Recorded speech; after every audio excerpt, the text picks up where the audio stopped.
Victoria Sterling gave her male secretary a watch worth $1 million. The male secretary posted it on his social media, bragging, "Hard work pays off. A persistent heart will never be let down.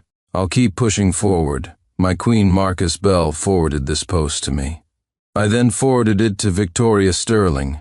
$1 million is pocket change. How many millions does President Sterling consider a lot of money? Over 10 million, perhaps. Transfer $20 million to me within 1 minute. Mark it as a voluntary gift. Victoria Sterling sent a message, "Don't be ridiculous, husband."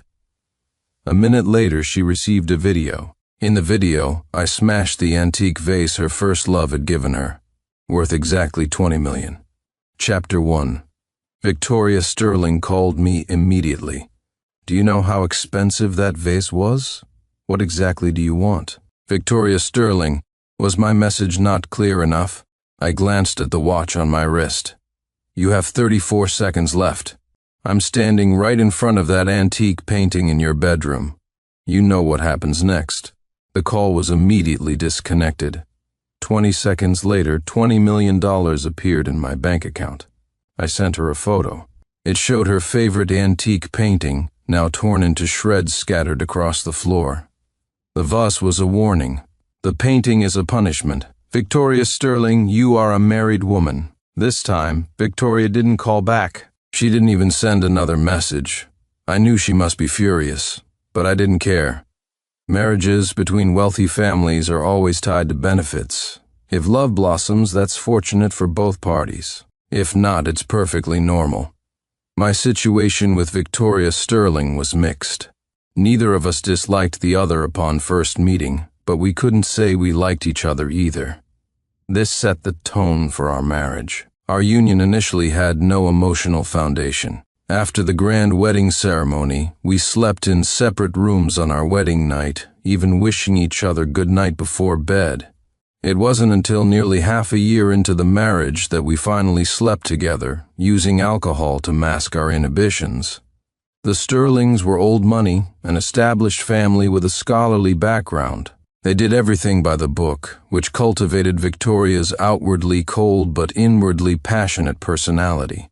The Clark family, on the other hand, came from the rougher side of society. My father, Robert Clark, fought his way up with fists, bricks, and blades. We didn't have the Sterling stifling rules. We were direct, bold, and straightforward. So I never believed in love at first sight. It was clear that Victoria and I grew to love each other over time. I love Victoria, and Victoria loves me. But we are both very rational. We wouldn't put our love for each other first, but we wouldn't place it too far down the list either. This time, that pretty boy clearly crossed a line. His blatant flaunting grated on my nerves. I don't allow anyone to covet what's mine, not even a glance. But I also know that the more you suppress something, the more vigorously it tends to flourish. Like Victoria. Chapter 2. That evening, Victoria sent me a message. "Have a business dinner tonight. Won't be home for dinner." I didn't reply, focusing on my own matters. Around 8 p.m., my friend Harry Miller sent me a photo. The background appeared to be some sort of business dinner. Sitting next to Victoria Sterling was a young, clean-cut man. The pretty boy was obviously dressed up. His hair shone as if licked by a calf. He had that handsome, sunny disposition, the type Victoria liked to watch in short videos. "What's going on? Why did your wife bring a toy boy like this to a dinner party? Trouble in paradise." At the same time, a message arrived from Marcus Bell. The male secretary had posted on social media again, attending a high-end banquet, feeling one step closer to my ideal life, thanks to a great guide by my side. The accompanying picture was a selfie of the pretty boy. He smiled with composed confidence, his eyes glinting with ambition. The $1 million watch on his wrist was exceptionally glaring. Behind him, willingly acting as a backdrop, Victoria watched him take the selfie. A barely perceptible curve touched her lips, but the indulgent look in her eyes clearly revealed her inner thoughts. I remembered the previous female secretary, fired on the spot by Victoria merely for replying to a work message during a business dinner. But now Victoria not only tolerated this pretty boy's selfie, but willingly appeared in it, using her status as president to boost his value. She wasn't unaware that my buddy was at the table. Her audacity stemmed from the fact that earlier today, because of that damn $1 million watch, I had smashed her antique vase and torn up the expensive painting she had acquired. She knew I would find out she brought another man to the dinner. She also knew I would inevitably see the pretty boy's social media post. Yet, she did it anyway, even indulging his transgression purely to get back at me. Unfortunately for her, when it came to revenge, the entire Sterling family combined couldn't hold a candle to my little finger. I sent Victoria a message, the person sitting next to you. Don't you think you owe me an explanation? 5 minutes passed. No reply from Victoria. I messaged Harry, did my wife check her phone? Harry replied instantly. She looked at her phone but didn't reply. Did you call her out? I sent another message to Victoria, reply. I know you saw my message. This message too vanished without a trace. Victoria remained silent. I'm giving you one last chance. If I don't see your message in 10 seconds, you'll face the consequences. 10 seconds later, I sent her a photo. Victoria replied instantly, Sincere Clark. What the hell are you doing? Simultaneously, Harry's message came through. Holy crap, what did you send your wife? Her face turned completely white. I've never seen anyone look so pale, like death warmed over. I sent Harry a smirking emoji, get ready for a good show. The photo I sent Victoria was of an old yellowed pink envelope, clearly treasured for many years. It was a love letter written to Victoria in high school by her first love, Daniel Hayes. That boy had died saving her, pushing her out of the way only to be hit and killed instantly by a speeding dump truck. This love letter was the last thing he left her. She cherished it more than her own life. I suddenly realized her new secretary bore a faint resemblance to that first love. So President Sterling was playing the substitute game. She was treating this new secretary as a stand-in for her first love. Seeing I hadn't replied, Victoria messaged again. Don't touch it. Even the punctuation in this message radiated panic and fear. She was clearly terrified for that letter. Victoria Sterling, call me. This time she was obedient. The call came through immediately. Her voice was low. Don't be ridiculous, husband. Can't we talk about this when I get home? Put me on speaker. What exactly do you want? I said. Put me on speaker. Victoria had no choice but to comply. My apologies for interrupting everyone, but I heard our President Sterling brought a newcomer to the dinner party today. So, I just wanted to call and confirm. Victoria's voice was laced with tension. Husband, it's not what you think. We just have a normal supervisor-subordinate relationship. Please don't misunderstand. Is that so? What kind of president gives her secretary $1 million watch? Victoria Sterling, I don't care what your relationship is, but right now I want you to pick up that dish in front of you and dump it on his head. You can refuse, but you'll bear the consequences. Chapter 3. That day, Ethan Davies fled the dinner party covered head to toe in piping hot chili. All evening, Harry Miller bombarded me with messages. Buddy, I owe you dinner for this show. Oh my God, your wife doesn't hold back. That chili was just served, still steaming hot. This pretty boy isn't part of some game you two play, right? This incident will be all over town by tomorrow. If I were him, I'd want to die. Buddy, can't you teach me your techniques for managing your wife? I replied casually. It's simple. Don't care about her, and you'll naturally have her under control. Harry's enthusiasm clearly waned. Forget it then. I can't do that. Of course he couldn't. He and his wife were childhood sweethearts.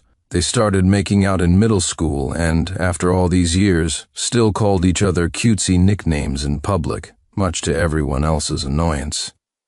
By the way, your wife looked really grim all night. Is she going to fight you when she gets back? Fight? You think she dares? Harry sent a "You're awesome" message and went silent. Half an hour later, Victoria stormed back home. She burst into the bedroom, ripped the covers off me, her eyes blazing. Where are my things? I lay there, arms crossed behind my head, staring straight at her without a word. Sincere Clark, where are my things? I continued to stare, still silent. After about a minute of standoff, she crumbled, slumping onto the bed. I did what you asked. I was completely humiliated tonight. I'm lucky he didn't call the cops on me. What more do you want? Am I the one who humiliated you? Don't you think you owe me an explanation? After an uncomfortable silence, Victoria finally spoke. He's just a recent university graduate. There's really nothing going on between us. What do I have to say for you to believe me? Victoria Sterling, believing you isn't about what you say, it's about what you do. $1 million might not be much to you, but for an ordinary family, they might never earn that much in their entire lifetime. I don't believe you don't understand that.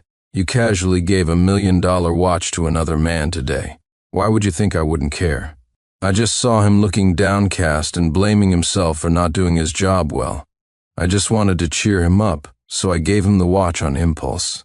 I really have no other intentions towards him. Money that an ordinary family might never earn in a lifetime, you just casually gave away. Do you realize what kind of inappropriate ideas an impulsive act like that might plant in his head? $1 million might mean nothing to you, but can you possibly be unaware of the impact it has on a young man just entering the workforce? If it weren't for your indulgence, would he have posted that on social media? Did he not know I would see it? You took him to the dinner party, letting him take my place. What do you think outsiders will say? What am I supposed to think? Did you consider any of this? He took selfies at the dinner. Not only did you not stop him, but you willingly served as his backdrop. At that moment, did you think I would let you be humiliated at that same dinner? When previous secretaries made mistakes, you fired them directly. Why didn't you fire him this time? It was your indulgence that gave him the courage to provoke me. It was your differential treatment that made him harbor improper thoughts. I peeled back the layers of her hidden motives. Step by step, I looked at this secretary's resume. He's not qualified to be your secretary at all. The only reason you hired him is because he looks like that first love who saved your life. Victoria Sterling, you're reminiscing. You're trying to find spiritual solace in a substitute. You want to recapture the time you spent with your deceased first love, don't you? Victoria fell silent, the atmosphere around her dropping to sub-zero. Victoria Sterling, look at me. She looked up, meeting my gaze directly. I cupped her face, pressing a hard kiss onto her lips. I love you. Now tell me, do you love me? Her voice choked. I do. I took the yellowed envelope from the nearby drawer. I didn't get to be part of your past, but I don't want to miss your future. I gently placed the envelope in her hand. I love you, so I won't touch your most cherished past. But please don't ever make me hate you, okay? Color slowly returned to Victoria's face. She flipped over, pinning me to the bed, biting my lip like a she-wolf. I squeezed her backside hard, her involuntary moan driving me wilder. I ripped her clothes open, flipped her over, my burning chest pressing down on her. Taking back control, I entered her forcefully, my eyes never leaving her face. Victoria Sterling, this is the first time and the last time. Victoria clung tightly to my neck. I promise it will never happen again. Chapter 4. Ethan Davies became the office joke. Normally, all external reception and business liaison duties were scheduled by the assistant department. Whoever was on duty accompanied Victoria to various events and assisted her. But ever since Ethan Davies was promoted to secretary by Victoria against protocol, that schedule disappeared. Ethan permanently dominated the roster. Ethan didn't show up for work the next day. When Marcus Bell presented the disciplinary action form for his absence to Victoria, she signed it without hesitation. This signaled to everyone in the company that the pretty boy's days of favor were over. People in the company were sharp. Reading the room was a basic skill. Marcus Bell transferred Ethan out of the assistant department and assigned him to menial tasks in reception. When Victoria was in the office, he wasn't even allowed to be visible at the front desk. Along with his position, his salary and benefits plummeted. The drastic drop in income and status led everyone in the company to speculate about the reasons behind it. Business banquets were typically attended by me, the legitimate husband. But now this newly appointed secretary had replaced me, accompanying Victoria. Rumors had already been swirling throughout the company. Everyone knew their boss's husband held grudges, but no one expected me to be so ruthless, leaving the pretty boy with absolutely no face, even forcing the president to dump a bowl of chili over his head in front of everyone. Before this incident, some in the company had even speculated that the pretty boy might become the next person sharing the president's pillow. But after this, all such rumors vanished like farts in the wind. Now, there was only one sentiment in the company: anyone coveting the boss's husband's place would meet a miserable end. Ethan Davies became the target of ridicule for everyone in the company. Some employees even loudly discussed the bowl of chili the president had dumped on his head right in front of him. I've always been one to hold grudges. Since you coveted what was rightfully mine, you had to bear the consequences of that desire. So, under my instruction, Marcus Bell submitted a request to the HR department to terminate Ethan Davies. The HR manager didn't dare object, immediately signing off on it and promptly issuing the termination notice, telling Ethan Davies to get lost. But I had underestimated Ethan Davies' skills. I never expected Victoria would talk to him about her first love. She hadn't even told me much about that part of her past. When Ethan came to the office the next day to collect his belongings, he deliberately wore slim-fit pants and colorful sneakers, looking sickeningly sunny. When he bumped into Victoria in the elevator, holding his box of belongings, before she could even ask, his shattered gaze completely broke through her most vulnerable defenses. In the office, a silent Ethan Davies stood behind Victoria, watching with a smug look as Marcus Bell faced the full force of Victoria's fury. I pay your salary, and you turn around and use the authority I gave you against my people? Have you lost your mind? Marcus Bell remained composed. President Sterling, who are your people? Realizing her slip of the tongue, Victoria didn't want to dwell on it. You're fired. Don't bother coming in tomorrow. Pack your things and get out now. Ethan will take your place. That night, for the first time, Victoria unleashed her fury on me. What right do you have to drive him away? Because of some baseless suspicion. What are you afraid of? Are you jealous that he's younger than you? Don't think just because you're my husband you can do whatever you want in my family's company. This targeted attack has crossed my line. She grabbed a nearby vase and smashed it at my feet, then turned and walked away. Sincere Clark, you've truly disappointed me. The door slammed shut with a loud bang, signifying her intense anger. I watched her leave, expressionless, then calmly found a relatively sharp shard of the broken vase on the floor. Gripping the shard, I slashed a deep gash across my own arm. Blood trickled down, forming a thin line, pooling at my fingertip before dripping onto the floor, creating a grimly beautiful splatter. Victoria Sterling, since you've turned hostile, I won't be polite anymore. Chapter 5. At the Sterling family estate, I arrived looking like I meant business, my hand heavily wrapped in gauze. Arthur Sterling paced back and forth in the living room, his frustration palpable, a storm brewing in his eyes. Eleanor Sterling sat beside me, looking at my bandaged arm with pity, her eyes filled with reproach for her daughter. An hour earlier, after getting my wound treated at the hospital, I had driven straight to Victoria's parents' house.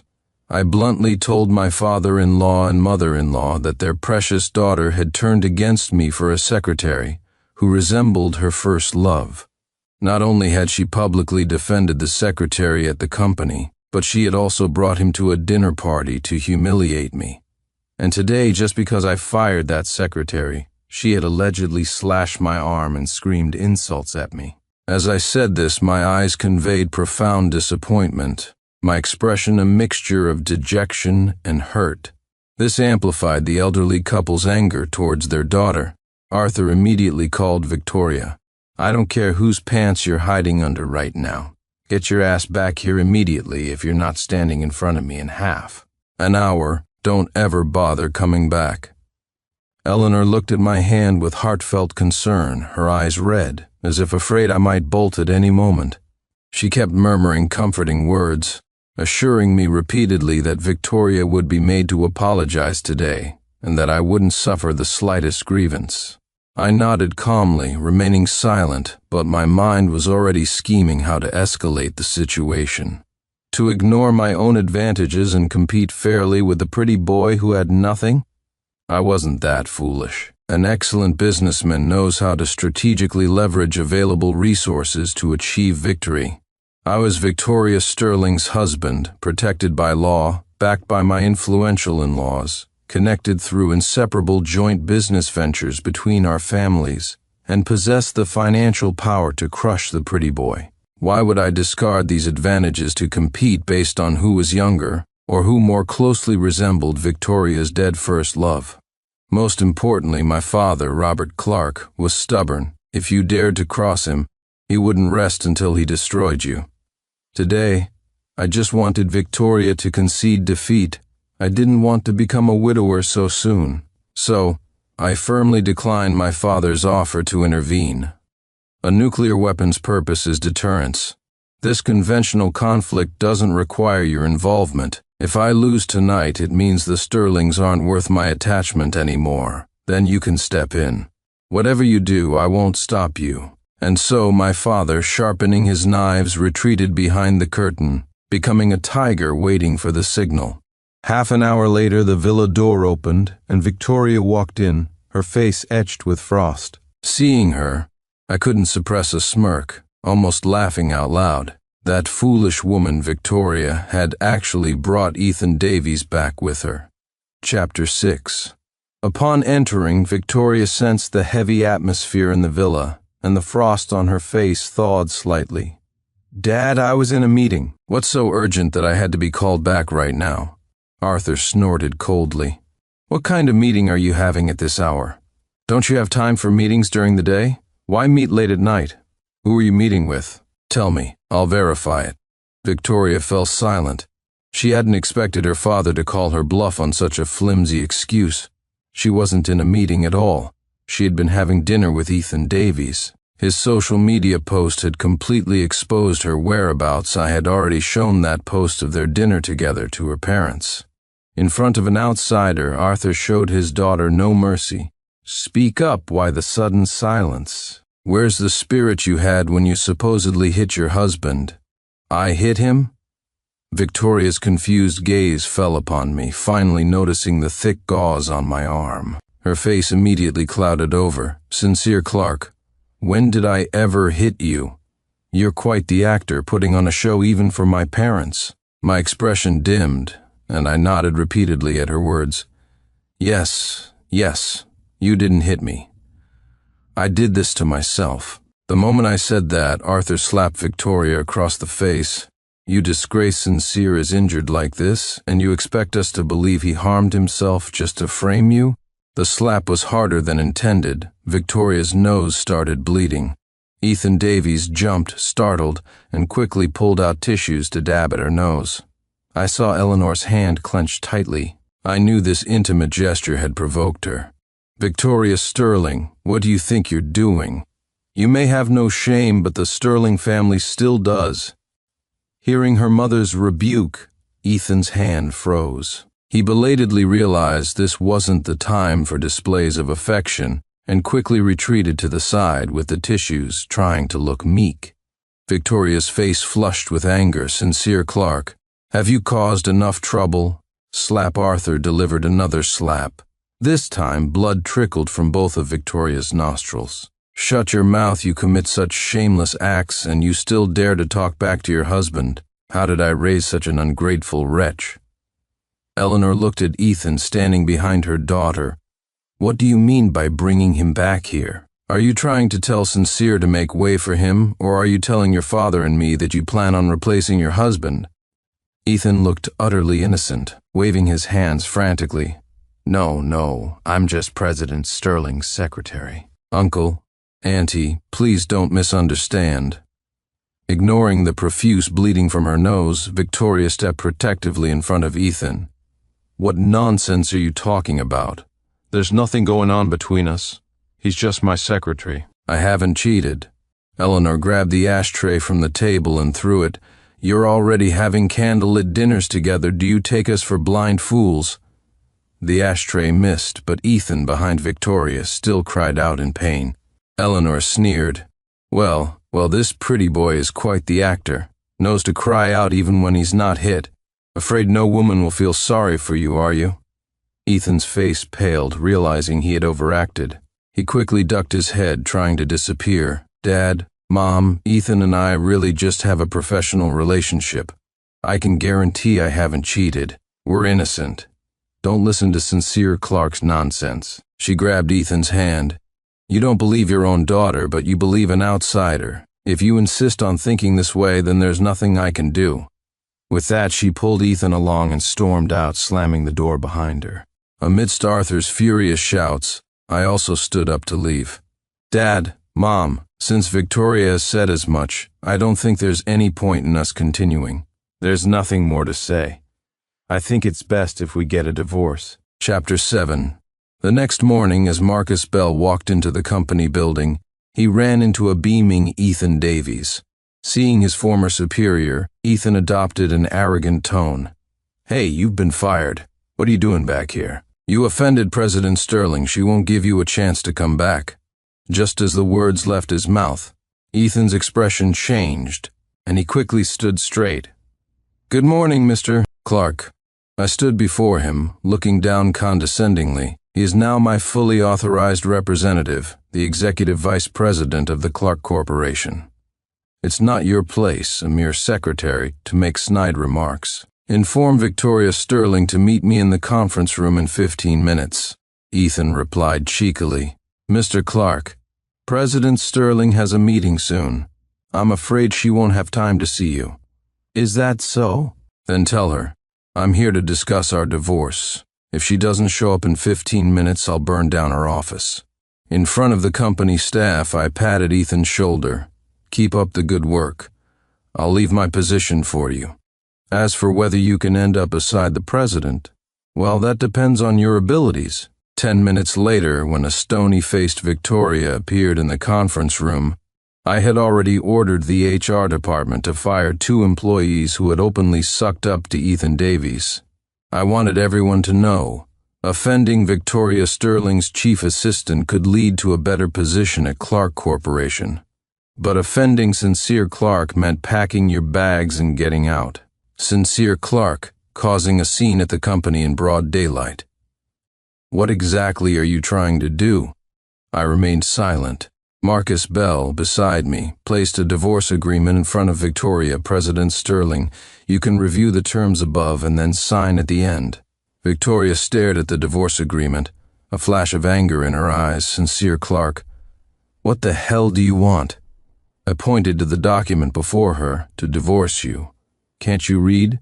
I've clearly outlined the division of assets. As for the company, our divorce won't affect the joint projects between our families, but I'll be taking an extra 5% of the year-end dividends. After all, the child will be with me. I can't have my son associated with a mother who likes to stray. That would be embarrassing if it got out. You want to divorce me just because of Ethan Davies? Why should our son go with you? He's my flesh and blood, I waved dismissively. Enough. Since the day he was born, the child has been raised by his grandparents and a nanny at their house.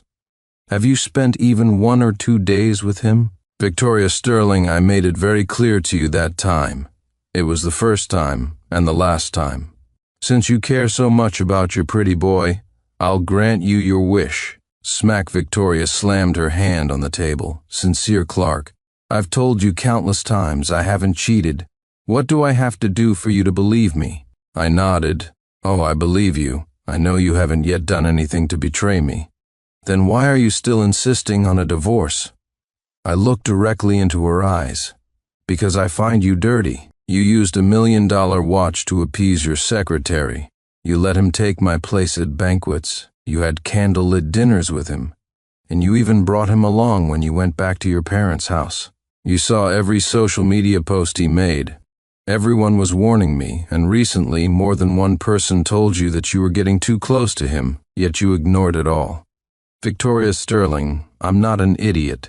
Aren't you implicitly telling me to make way for him by doing all this? If I were constantly seen with another woman, brought her home, had dinner with her at romantic restaurants, took her to meet my parents, and then told you there was nothing between us, just ordinary friends, what would you think? I pointed at the divorce agreement in front of her. Just sign it. I have to take our son to the hospital this afternoon. I don't have time to waste here with you. Victoria froze, staring intently into my eyes. What's wrong with our son? What, you didn't know?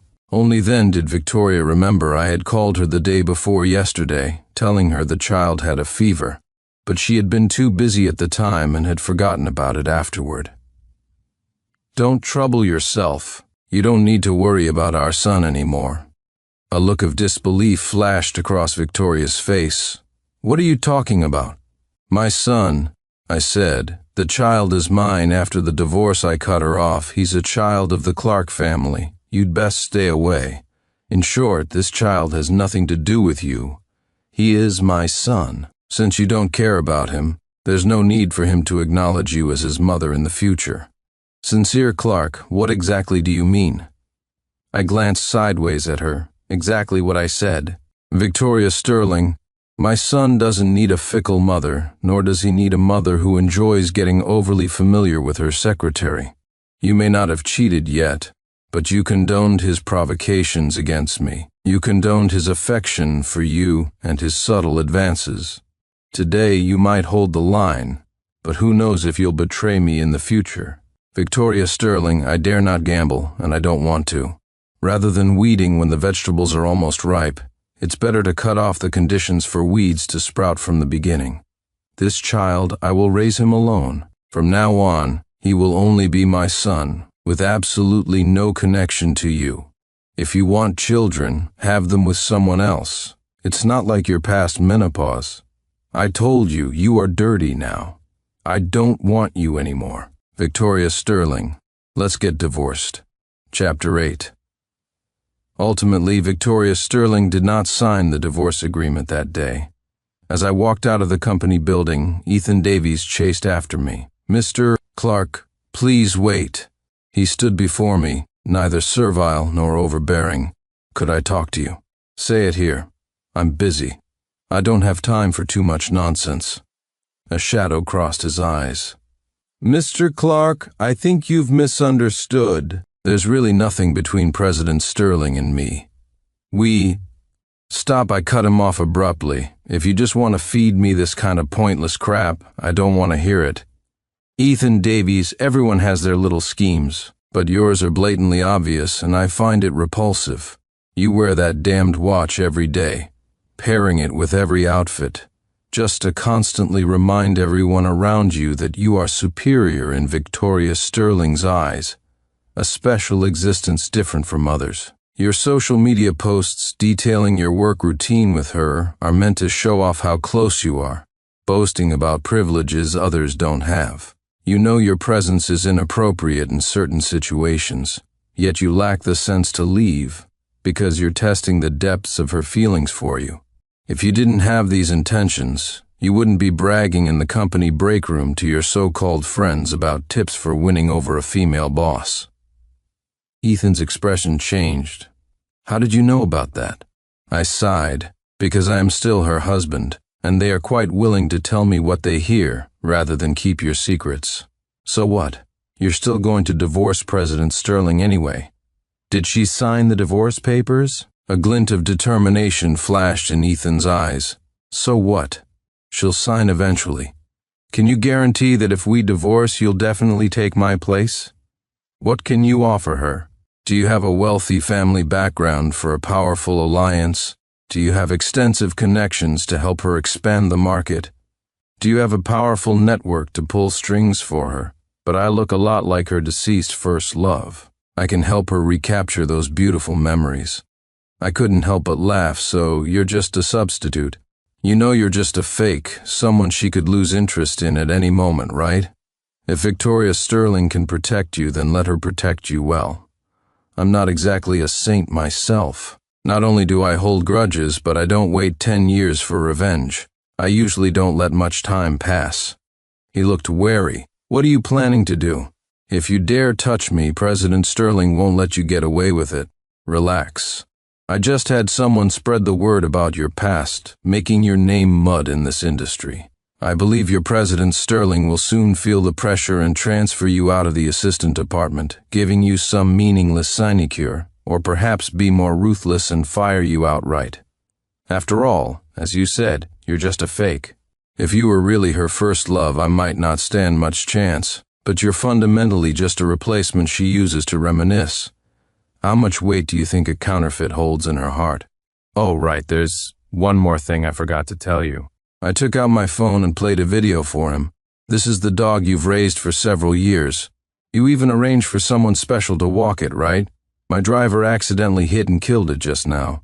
You should receive compensation from my driver for your dog soon. My condolences. Please accept my sympathies.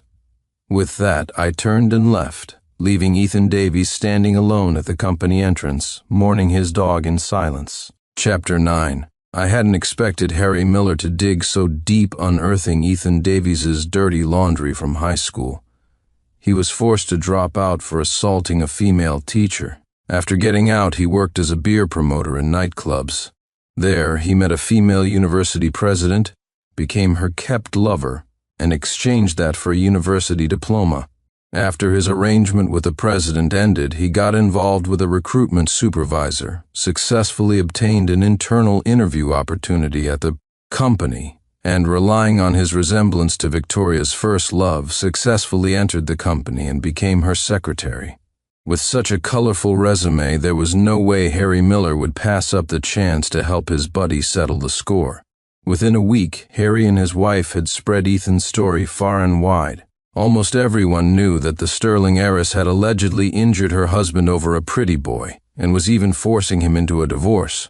Arthur and Eleanor Sterling could no longer sit still, especially after learning I had filed for divorce. They immediately summoned Victoria back to the family estate for a stern dressing down. When Ethan Davies arrived at the company the next morning, he was met with a termination notice from HR. Ethan refused to accept this reality, demanding to see Victoria. But Victoria directly ordered the security department to throw him out, and incidentally, took back the $1 million watch from his wrist. That evening, Arthur and Eleanor brought Victoria to my home to apologize and beg for my forgiveness. They were met with a furious tirade from my father, Robert Clark. Now you realize you were wrong? Now you remember to come and apologize? Where were you before? She's your daughter. Don't tell me you parents can't control your own child, letting some worthless secretary walk all over my son. You really don't take the Clark family seriously, do you? If it were her first love, the one who saved her life, come back from the dead, I might accept it. But you indulged a fake flaunting himself in front of my son. Do you think our family is easy to bully? I only let my son help out at your company because your family lacks a male heir. Don't tell me you started thinking of my son as some live-in son-in-law you could push around. My son can bring business to your family, and he can just as easily take it away. My grandson's surname is Clark, not Sterling. He doesn't need your daughter scrambling to be his mother. If my son wanted, he could get my grandson a new mother every day my father had hit a nerve, exposing their underlying thoughts. Arthur and Eleanor flushed crimson with embarrassment. Yet for the sake of their grandson and the company, they could only swallow their pride and plead for me to forgive Victoria just this once, to give the Sterling family another chance. Unfortunately, she hadn't appreciated the respect I showed her before. Now I had no intention of giving her another chance. Victoria pestered me for months. Seeing my mind was made up, she finally had to agree to the divorce and obediently signed the papers. On the day we went to the registry office to get the divorce certificates, Harry Miller told me about Ethan Davies's recent situation.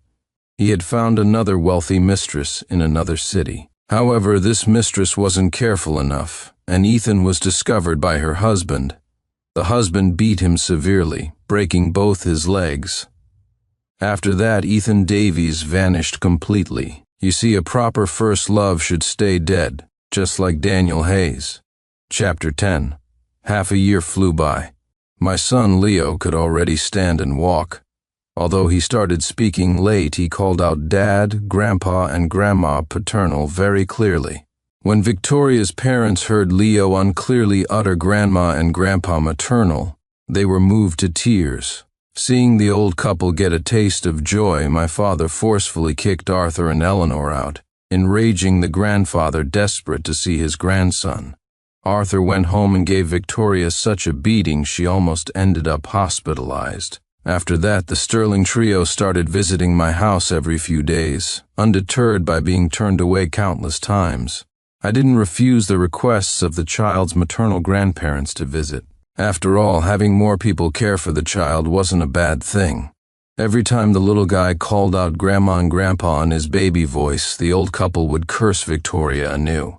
Every time the little guy called Victoria Mama, she would break down on the spot, because I had told my son, "That's not your mama. Don't call her that."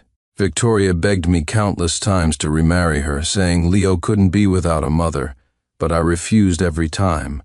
"Don't worry. In the future, I'll tell the child your mother didn't cheat. She just died." In matters of the heart, forgiving someone once lays the foundation for countless future hurts. I'm not in the habit of placing my heart in someone else's hands. Just as I told her before, that was the first time and the last time. What I have now no longer needs her belated apology. The end.